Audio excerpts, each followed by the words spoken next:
From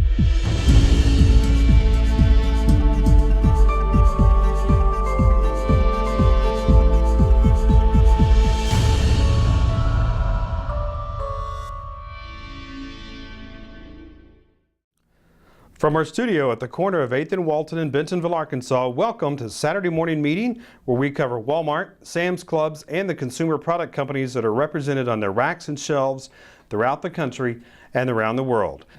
I'm Derek Ridenauer. Our focus is on insights, best practices, and trends that will help you as a supplier grow your business with the world's largest retailer. Home Depot and Walmart stores, both under investigation by the New York Attorney General over fees charged employees on prepaid cards used as paychecks, according to Bloomberg News. Those companies and others, which include Time Warner Cable and Darden Restaurants, were asked for information about their use of the cards, including disclosures to employees and any fees that workers pay, according to letters obtained by Bloomberg News. During the past decade, Walmart has been trying to expand its financial services to customers, yet has been unable to get a bank charter. Amid resistance from U.S. lenders and unions, with Progress Financial, the world's largest retailer can put money in the hands of a key group of customers, if only indirectly, through a network of more than 80 branches. Those branches make loans of as much as $3,500 and are located a short drive from Walmart stores where the money can be spent using purchase cards. Shoppers are normally creatures of habit, but a new survey out by Retail Next Incorporated says otherwise. The survey studied shopping trips across 500 U.S. cities between March 3rd and June 15th, about 103 shopping days. The study highlights store traffic, sales, and average ticket data through the period, which includes much of Walmart's second quarter. The surveys found store traffic flat through the first 2 weeks of March, but rising sharply just ahead of Easter, Mother's Day, Memorial Day, and Father's Day. Retailers from Walmart to Home Depot said bad weather kept shoppers at bay much of April, which has had a negative impact of comp store sales in the past quarter. Reuters reports the plans to open a Walmart in Peru may be underway. Though a Walmart spokesperson stated that Walmart only plans to open an office for quality testing, websites of Peru's public registry and National Tax Collection Agency both showed the U.S.-based retailer has filed a Walmart Peru with authorities in recent days. Walmart is still the #1 retailer, according to Kantar Retail. The Bentonville-based retailer is still 4 times larger in total sales than its closest brick-and-mortar competitor, Target. When comparing against the largest pure grocery retailers, Walmart also ranks #1 ahead of Kroger, who has held the #2 spot for the past 4 years, according to Store's 2013 Top Retailers list. Retail Wire is reporting on Walmart's Get on the Shelf efforts this year, and it focuses more on Walmart's platform than anything else. Interestingly, before Walmart Labs gets around to telling vendors what they need to do to enter, the blog focuses on the scalable and robust platform it uses to process entries and votes. Now, because of the technological leap this year, the Get on the Shelf program will be able to expand its list of finalists and eventually winners. The company has used the same system to source new products in China and in the U.S., and according to the blog, the Get on the Shelf platform was used to source a holiday greeting card design that turned out to be one of Walmart's best-selling during the last holiday season. Coming up, we're going to sit down with former Vice Chair Tom Coughlin, and our all-star panel is straight ahead. This week's episode is sponsored by Store of the Community. We help grow sales and market share for some of the biggest brands in the world, one store at a time. Visit our website at storeofthecommunity.com. Welcome back. We are joined by our panel now, and we're going to talk about the crowdsourcing. First, we'll introduce the panel. Julie James, Senior Manager with Category Leadership with Hillshire Brands, and Andy Wiseman with Redwood Ventures, CEO of a toy company. So guys, thank you very much for coming in and talking about it. First, we want to talk about, Andy, I know you have some strong feelings on the Get on the Shelf program that Walmart is launching again for the second year. Let's talk about that. What are your thoughts about it? Well, it's a very creative way of Walmart to find new ideas for product. Walmart's always been very creative, and I appreciate and admire the approach. And we as an entrepreneurial company lean on inventors ourselves for new items, for big ideas, and so in a sense it seems like a very neat idea. But I question somewhat the motives around what Walmart is doing, because last year's winner was given 200 stores. And the runner-up was sent to .com. Another runner-up has a business in optical. We don't know how big that business is, and we don't know why these businesses aren't larger. And perhaps there are reasons. Perhaps the suppliers can't scale up to meet the demand for 3,500 stores. But it begs the question a little bit: how secure is Walmart's commitment behind this program when they're not willing to scale it out, apparently, to a larger number of stores? Yeah. And Julie, what are your thoughts? I mean, is this almost like Walmart playing American Idol with Yeah, some suppliers? I suppose it's got its pros and cons, but I think the benefit is they're trying to reach the shopper emotionally. It's really not a new idea because of a lot of retailers are starting to do it, but it's a good step forward. I wasn't really necessarily aware it was only 200 stores, I guess, but I think the idea is good. But right, follow through and the execution of making it successful will ensure more people will, become part of the program.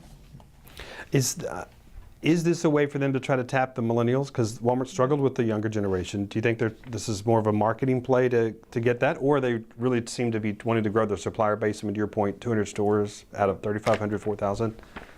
Are they just going after younger demos? Well, they are, and they're reading the press. We're reading from people like Seth Godin, who have millions of followers every day. Some folks are writing, as Seth is, that the mass market is in disarray or in decline. And there's no question that Walmart is looking at millennials with this and reaching out to them with a new way to find products. Yeah, absolutely. Okay. The next topic that I wanted to talk about is retail traffic. It seems to be down. Retail Next Incorporated did a survey Walmart's first quarter this year, and what they found is that people aren't shopping all the time. They're going in on almost as a destination trip. So I've got Mother's Day coming up. I'm going to go hit that, shop for something for Mom, really the last couple days before Mother's Day. Same for Father's Day, Memorial Day, and Easter is what we saw in the survey. Julie, you had an interesting point earlier as we were talking about SNAP and how that kind of factors in. Yeah, I think for Walmart, the challenge is with their shopper base, a big percent of their shoppers in maybe the lower to lower income range. Those percent of shoppers that are on SNAP program, formerly known as the food stamp program, are struggling, and so that's a huge opportunity if they're only going to come to the store when they get their paycheck and they've got. She's got X amount of money to spend. It makes it hard to put extra things in the basket. And fortunately, I've read that in third quarter, that expense or the funding that they're going to get is going to be lowered. So I think the challenges are tough. And I guess it's challenging to come up with opportunities that incorporates that shopper and how, are you going to get them to spend more? I don't know. Are you going to get them to have more trips? I don't know. So it becomes a huge challenge. Andy? Yeah, there's no question that spring has been terrible. We fortunately have business with a number of different retailers in this toy space. And this seasonal category for toys for spring, summer is traditionally a very high margin category. And it's a basket building opportunity for a retailer like Walmart or Target or anybody else. And as we've made the round selling next year's 14s program right now, and we review this spring and the results to date, the words that we get from retailers describing this seasonal toy business is soft to disastrous, depending on who you talk to. So they've lost an opportunity here to add add depth to the basket and add a lot of important margin that only comes from these categories. The good news on all of it, as I mentioned a little bit ago, is that next year is going to be a lot easier to comp. When you're going up against a bad year, that next year will be easier. But there's more to it than just the weather. I mean, tax refunds were very late this year, and financial pressures are not easing on the middle class. In fact, they seem to be in some ways increasing. And there's no question that the poor are suffering. So all of this is impacting spring, or has impacted this spring's business, no question. So as a supplier, how do you fix that? Or not that you fix it, but what do you do to minimize the effect on you? Obviously the retailers are going to get a big impact here, but how do you continue to grow as a supplier, and what steps would you consider and recommend? Well, for those who have a large mature business in seasonal categories, it's a matter of managing down expectations for this year and negotiating a win-win at the end of the season for you and your customer partners. And that's difficult because not everybody nobody's going to get everything that they want. So it's a matter of working through the challenges of this year, but looking ahead towards next year, perhaps planning more conservatively for next year, although we don't really like that idea, but planning it to be right. Certainly the things that we can look forward to and plan for are economic conditions. We don't believe that next year economic conditions are going to improve remarkably. What we can't plan for, though, is the weather. All we can do is pray for sun and heat. Yeah. Until the fall. Yeah, that's right. And then, Julie, from a food supplier perspective, obviously, if SNAP is going to have their funding cut in third quarter, how do you plan for that, and what would you recommend to a supplier that is a food supplier or on the grocery side?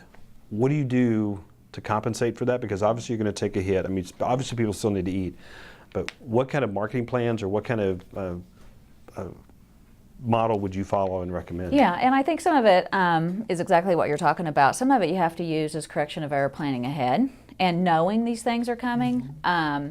So, part of that is really understanding where SNAP potential can affect you, and it's a by state situation. Payment is by state. So coming up with more clever programs and really identifying, I think I look 65% of Walmart Supercenters are in high indexing SNAP states.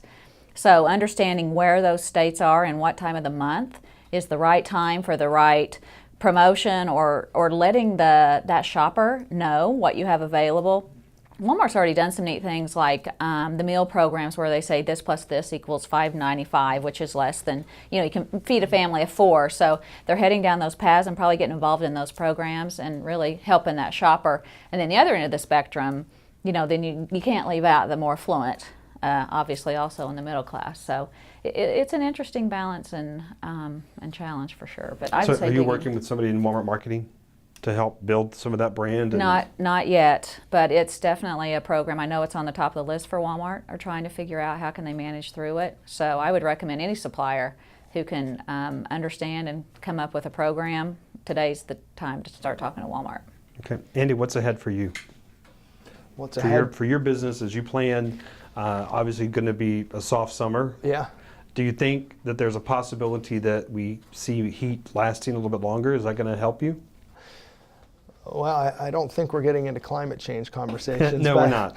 As related to water blasters and water balloons and things like that, we could certainly handle some climate change. No, the only conditions that we can really control or plan around, not control, but we can plan for continued economic pressures. And so we obviously focus on product that we believe is going to be very successful given the economic pressures that American families are feeling. So the product focus around product that's right price, low price, but tremendous play value, to use a toy industry buzzword. We're planning to keep our toys affordable with a lot of rich play experience for kids for the coming year especially, so that we know that these financial pressures are going to be around, so that we're acknowledging them and then providing something that retailers are more apt to receive. Yes, in Walmart as well. Okay. Guys, thank you very much. I appreciate you coming in today, and stay tuned. We're going to talk with Tom Coughlin straight ahead. This week's episode is sponsored by Store of the Community. We help grow sales and market share for some of the biggest brands in the world, one store at a time. Visit our website at storeofthecommunity.com. Thank you for joining us, and we are privileged today to have former Vice Chair Tom Coughlin in the studio with us to talk about where things are going in retail. And Tom, thanks for taking some time out to come and talk to us. First of all, you've been gone for just about 8 years now, out of retail for the most part. What have you been up to? Well, I work with 5 different companies doing, I guess you call it consulting. I don't like the term, but working with them, advising them on their business and helping them focus on who their customers are ultimately and getting the right products to those customers. Getting the right product at the right time, that's one thing that Walmart has been criticized for a lot lately. In fact, I was talking to somebody yesterday that said they were in stores in Colorado and there were complete counters empty. As Walmart tries to battle that in-stock issue, whether it's perception or realized, and they're moving to third-party companies, Acosta is one of the ones I know they've contracted with. What's your take on Walmart adding or having suppliers add a third party in to basically manage their inventory at store level? Well, it's easy to be critical, Monday morning quarterback, but I would say that having been gone for 8.5 years, I don't know that I can give you the best answer to that. I don't understand how you can drive an everyday low cost program if you're doing that. And to achieve everyday low pricing, you have to have a everyday low cost model.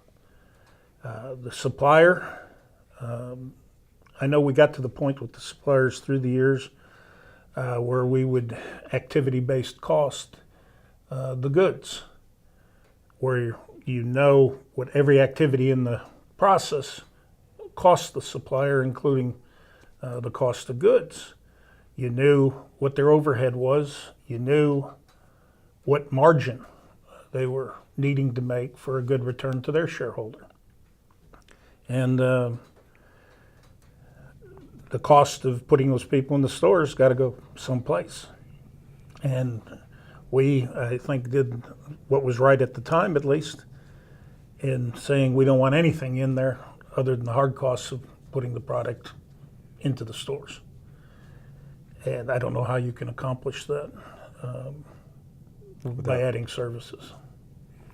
This year will mark the 25th year of Walmart getting into the Supercenter business. And you've been around since 1978. Tell me about some of the things that you've seen where Walmart was when you started to where they are today, and where you see them going in the next 10 years. We'll start with where they were and how far they've come. I'll do a better job with looking back than I can looking forward with the limited information I'd have. But in 78, I came in the summer of 78 just as they had acquired More Value, which took them from about 165 stores to 190. And I saw a lot between then and 2005 when I retired. And there were 4,000 some stores, 600 Sam's Clubs, whatever the number is. So it was, every day was something new. I remember the earliest days were when they were just completing the Searcy Distribution Center, and it was the first time we'd have a distribution center out of Bentonville, Arkansas. And that two others followed in a couple of years following that in Palestine and over in Coleman, Alabama. And we were then expanding geographically where the stores were within 250 miles of a distribution center, and we were able to get the goods into the store on a daily basis. We only had, in those stores that were at that time about 40,000 square feet on the average, you only had a receiving space in the back. And it was intentional. They didn't want goods stored in the store. They wanted it right to the floor. So you were turning your inventory and using your money, the cost of money, better. And that was at a time when inflation was running rampant. Interest rates were up around 18%. There was an energy crisis, the first one that I remembered going on. So the cost of operating our stores, because they were more efficient and the whole process was more efficient, enabled us to have everyday low pricing for the customer, and the reputation with the customer for consistency in being the best value, I think grew disproportionate to any other retailer. As we look forward and where things go next, Amazon technology has certainly proved to be problematic for Walmart. They continue to kind of lose ground against Amazon in the e-commerce area. What's Walmart missing in the e-commerce? What could they do better? What I think they've done the heavy lifting already on what I'm about to talk, but the site to store process was done back in about 2004, and those ISD people at Walmart were so fabulous in one of the things they were able to do for us.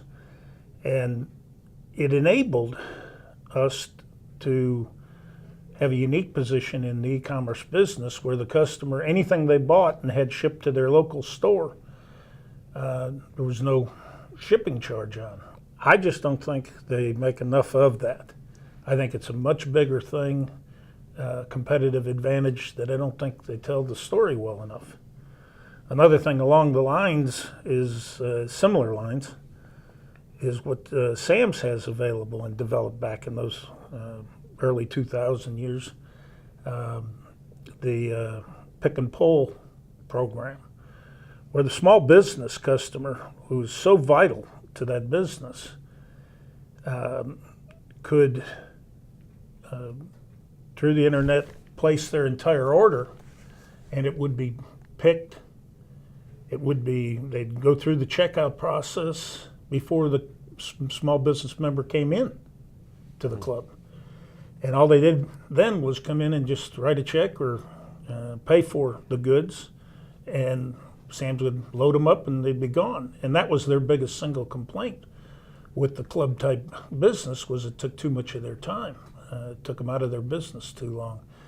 So, I mean, they've got some tremendous things that the ISD people did that I just don't think that they exploit as well as they could. So obviously Amazon's a big competitor, especially with the millennials and the younger generation.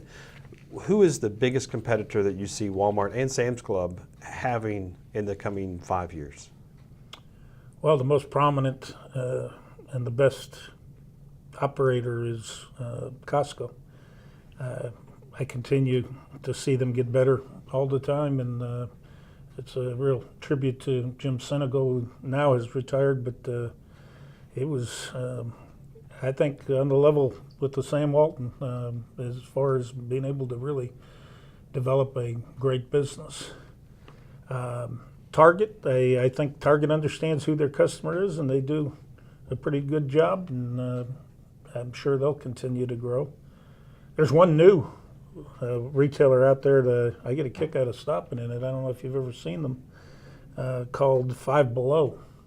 They're mostly on the East Coast right now, but it's probably about a 10,000, 11,000 square foot store where everything in the store is $5 or less. And it's geared to tweens more than anybody. Very clever in the way they display goods, and I'm sure that's going to continue to grow. The founder, the original founder of Zany Brainy's the one that started it, and I just give them kudos. They're doing a good job. Yeah, and the younger generation seems to be an area that Walmart has struggled to pull into their stores and kind of retain them. And I've been doing a lot of marketing to try to target that, so obviously an organization like that could be a big threat. Bruce Peterson was in a couple of weeks ago, and one of the things he said is that Supercenters is what he considers to be Walmart's greatest liability going forward. We should listen to his comments, and then I want to get your thoughts on it. You've got a very, very large box that is becoming more and more of a food destination shopping, which is a nice problem to have. But the margin, again, we run into that problem. And if you look at a lot of the other things that they used to sell a lot in the supercenters, CDs, movies, those types of things. And I'm not saying you don't sell as many. But they're all moving to download. But they're all moving to download. And even televisions, if you're looking about how people are going to get entertainment, they're going to be directly streamed to their iPads or whatever that is they're doing. So it puts a lot of margin pressure on the supercenter, and you still got that fixed expense sitting out there. Okay, so what do you think about Bruce's comments there? I'd like to start by saying Bruce Peterson is a very intelligent and was one of the great people at Walmart that helped develop the food business. So I respect his opinion, even if I don't agree with that particular comment. I think there's application to what he says, and I think you got to constantly be looking at your model and knowing that it's what's appropriate and what's appropriate for the given market. They were getting ready to several years ago to build another supercenter out by Centerton on 102, and they've since chosen to put in neighborhood markets and express stores that I think are far more appropriate for those type areas. That would be my opinion if I were there. And I think that the Supercenter still does the lion's share of its business on the weekends. And it gives the opportunity to the customer for those in-between visits and for Walmart to continue to dominate with the market share with those customers. Let's talk about the dollar stores briefly. We talked a little bit about other competitors, but Dollar General kind of getting into the grocery side now. Steve Broughton running Walgreens grocery. What's your take on that? Where do those players, how do they impact Walmart with some of the moves that they're making? And I know we talked about Family Dollar a little while ago, but let's go back. Well, I don't know if they all impact you. I don't know if you remember, I used to have in the hallway a picture of every CEO of every retail company there was underneath the sign that said, "Who's taking your business today?" I think that's the way you got to look at your business, that somebody's always scrambling to get it. And you have to pay attention. You have to be in those stores. You got to watch what they're doing, and you got to know that you've got a good alternative to it. Family Dollar is doing some very clever things. Mike Bloom, who used to be the head merchant at CVS, now running them, and I think he does a heck of a job. He's a good thinker. I see Dollar General has lost, ever since the KKR acquisition, their margins seem to be edging up constantly. And I don't see the value impact that it had 4 years ago or so. But they place them carefully, and if they're not very successful, they close them and they move on to another place. And that's very smart, in my opinion. So I don't know how the convenience factor is going to change a lot, but it's very important to the customers. You talked about Steve Broughton up at Walgreens. Steve was a great food merchant for Sam's, and he and Brian Pugh are people that just, in my opinion, understand their customer, and they're going to do a good job of accommodating them. And then you add to that, Walgreens really pays a lot of money for their locations. They're always on the going home corner at 8th and Main. It's very expensive, but they, as a result, draw a lot of customers. So making it convenient for them to buy short-term food supplies, I think, is a smart thing to do. And what would you tell suppliers? Because obviously the suppliers are always wanting to grow their business. I know sometimes at Walmart we get into some issues with either young buyers or inexperienced buyers. But as a supplier, if I'm going in to meet with them, even if it's inexperienced or even if it's the buyer that's been there 40 years, what should I be prepared to do?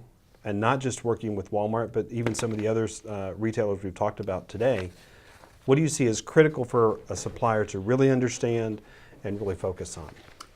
Well, I don't know that I'd tell them as much as I'd ask them.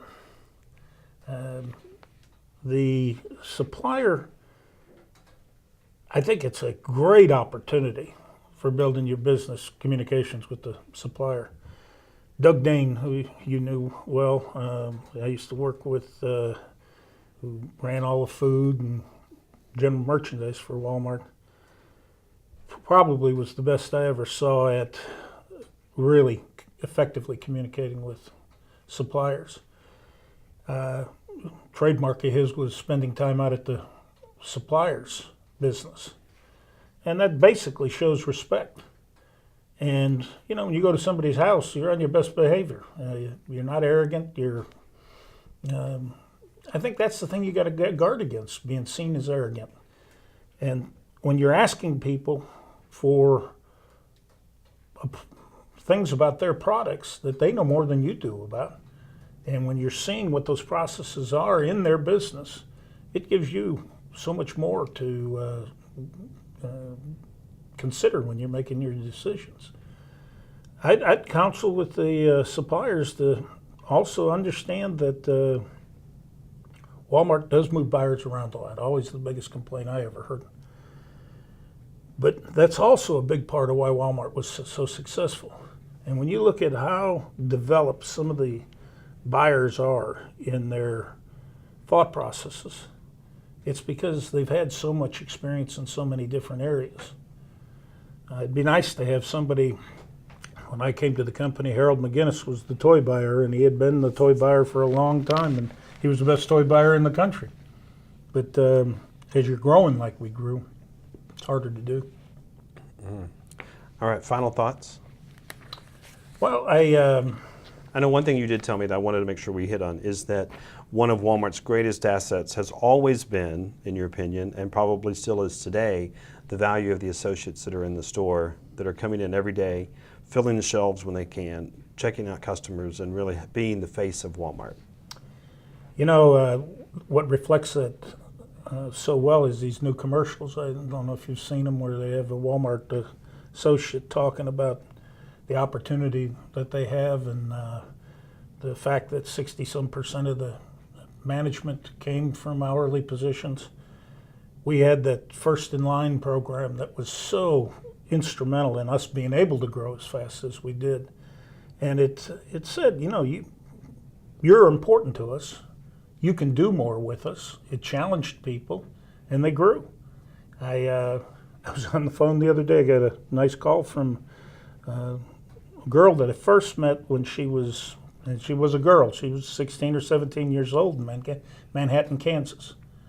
Her name's Sandy Shard. I don't know if you knew Sandy. I did know Sandy. Sandy actually. was the straw boss back in the crafts and pattern department at Frank Gatchett's store in Manhattan, Kansas. And after she met me on a trip there, she called me one day when she couldn't get goods that she needed for that store. And she said she was very surprised, but I jumped in the middle of it and I got her what she wanted. And she was just thanking me. She sent me a birthday message and thanked me. And I thought to myself, geez, Sandy's a great example of what the Walmart associate can become. She started there, like I said, in high school, and she came in to be the buyer for all those categories at the home office. And just another fine example of what happens when, and Sam was big about, you know what, give them a shot. If they don't work out, you know, we'll go back and figure something out. But I think that's such a fundamental part of why the company was able to grow through those years. All right. Well, Tom, thank you very much. I appreciate you coming in and taking some time today. And hopefully suppliers will get some benefit out of what you've said. And I hope so too, and my best to all those suppliers out there. You know, you naturally appreciate the associates and the customers, but Walmart's greatness came from the suppliers as well. one final thing, you and Cynthia, grandparents coming in September. Thomas the Fifth. Yeah, I know she's very excited, as are you. Now you just got to work on Michael. Get him. All right, well, thank you again for coming, and thank you for joining us, and we'll see you next Saturday morning.